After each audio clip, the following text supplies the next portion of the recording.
Sayın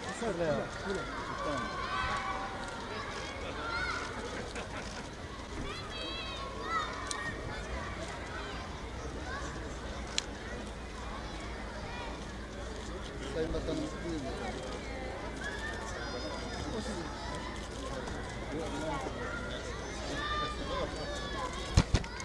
Teşekkür ediyorum. Sağ olasın. Gel bakayım. Güzel mi? Öyle mi? Teşekkür ediyorum.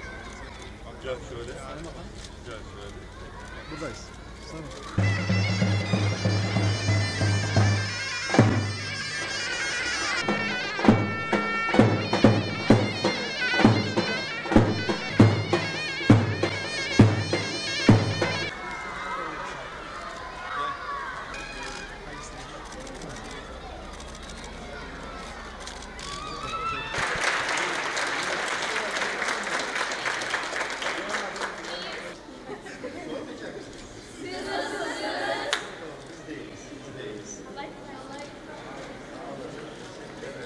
Bilişsel alandaki becerileri açısından yetiştirmek çocuğun bütünselliğini bozuyor.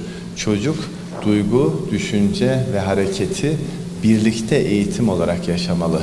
Eğer bu bütünlük olursa çocuk bütünsel gelişir. Aksi takdirde sadece belirli bir yönü, yani soru çözmek ya da belirli bilgilere hakim olmak yönü tek yönlü olarak gelişir. Diğer becerileri zayıf kalır, cüce kalır. Bu atölyeler eğitimi bütünleştirmek, dersle irtibatlandırmak, dersleri atölyelerle, atölyeleri derslerle kuşatmak maksadını taşıyor. İnşallah binlercesini imkanımız oldukça bütün Türkiye'de açacağız ve çocuklarımız daha bütünsel bir eğitim imkanına kavuşacak. Ben burada emeği geçen, bu işe yüreğini koyan, bu işe emeğini koyan herkese çok ayrı ayrı teşekkür ediyorum. Ama hayırseverlerimize hususen ayrıca teşekkür ediyorum. Buradaki öğrencilerimizi sevgiyle, saygıyla selamlıyorum. Onlar bizim gurur kaynağımız. Onların sayesinde biz bir gelecek tasavvuru peşindeyiz. Hem onların hem doğmamış çocuklarımızın geleceği için bir gayret içerisindeyiz. Cumhurbaşkanımızın liderliğinde inşallah bu gayretimizi de son hızla yürüteceğiz. Saygılar, sevgiler efendim.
Efendim alıyoruz.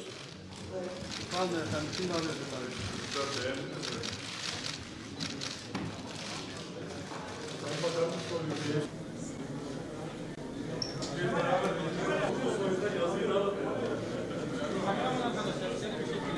Robotik kodlamada çalışıyoruz. Robotik kodlamada en yaygın olan Arduino'yu kullanıyoruz. Bu bir çizgi izleyen robot. Çizgi izleyen robotumuz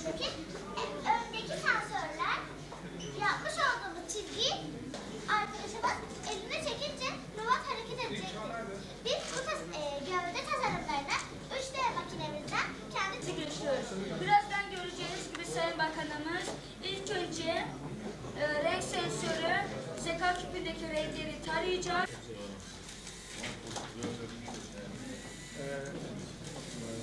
Daha sonra Çankırı Çeteben'de çizim programlarıyla tasarladığımız ürünleri SD kartına yüklüyoruz. SD kartımızı ise ısı yazımıza takıyoruz. 200 santigrat derecede filamentimizi ısıtarak işlemiyoruz.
Şurada ne var bizim?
Bunlara Yunus'un Veysel'in nefesini veriyorsunuz. Bir daha bana kurban.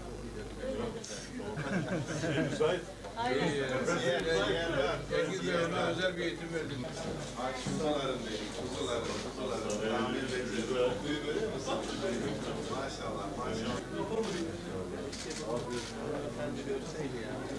Yani böyle şeyleri çok seviyor. Sen çok iyi işler yapacaksın dünyada, biliyor musun? Çok Türkiye'nin sınırlarını aşan işler. Yazmışlar, geri yazmışlar. Gel.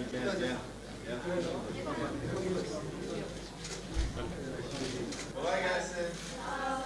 Nasılsınız? Ne güzel şeyler yapıyorsunuz. Harika.